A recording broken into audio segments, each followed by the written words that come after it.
Because this is a matter that touches the very soul of our democracy, the representation of half of our population in the hallowed halls of our parliament. And for decades, the Women's Reservation Bill has been long promised, frequently discussed, perpetually delayed, like waiting for Godot of our political system. Today, we stand at a threshold where there is remarkably a near-unanimous political consensus in favour of women's reservation. Every major party in this House recognises that the time for tokenism is over and the era of equal partnership must begin. And yet I'm finding myself deeply perturbed by the legislative exercise before us. The Prime Minister says the government has brought Nari Shakti, a gift of justice, but he has wrapped it in barbed wire, tethering the implementation of women's reservation to the expansion of Parliament, to numbers from the 2011 census, and an exercise of delimitation. Why, Mr. Speaker, why must we entangle a moral imperative with a demographic minefield? Women's reservation is ready for harvest. खेत की फसल काटने के लिए तैयार है दोस्तों. It can and should be implemented immediately based on our existing parliamentary strength. To link it to delimitation is to hold the aspirations of Indian women hostage to one of the most contentious and complex administrative exercises in our nation's history. Sir, delimitation is not a mere bureaucratic rearranging of maps. It is a profound shift in political power that is intended.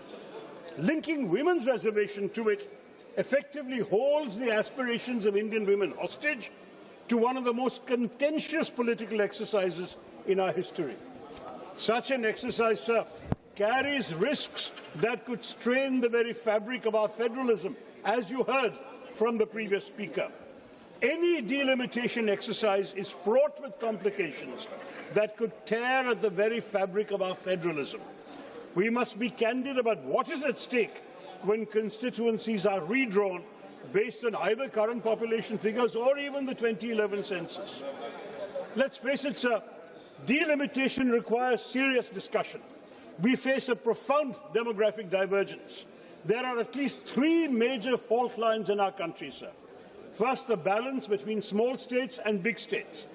Second, the balance between states, particularly in the south like Tamil Nadu or Kerala, which have diligently implemented national goals of population control and invested in inclusive human development, and those states, mainly in the north, who have not.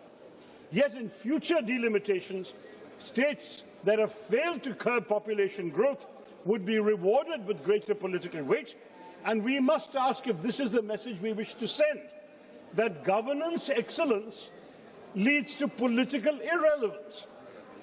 Third factor, sir, the balance between the states that are the engines of our economy, contributing more to the national exchequer than they receive, and those that are net recipients of central funds.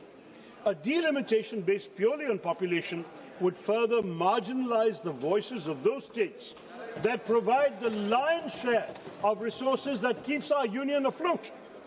We risk creating a tyranny of the demographic majority, where a handful of large, poor states could theoretically determine the fate of the entire country, leaving smaller states and those with distinct linguistic and cultural identities and economic contributions feeling like bystanders in their own country. Conversely, states with high population growth but lower economic productivity could gain outsized political power without corresponding fiscal responsibility. What happens, sir, to cooperative federalism? You have proposed delimitation with such haste, the same haste that you showed on demonetisation. And unfortunately, we all know what damage that did to the country. Delimitation, sir, will turn out to be political demonetisation. Don't do it, sir.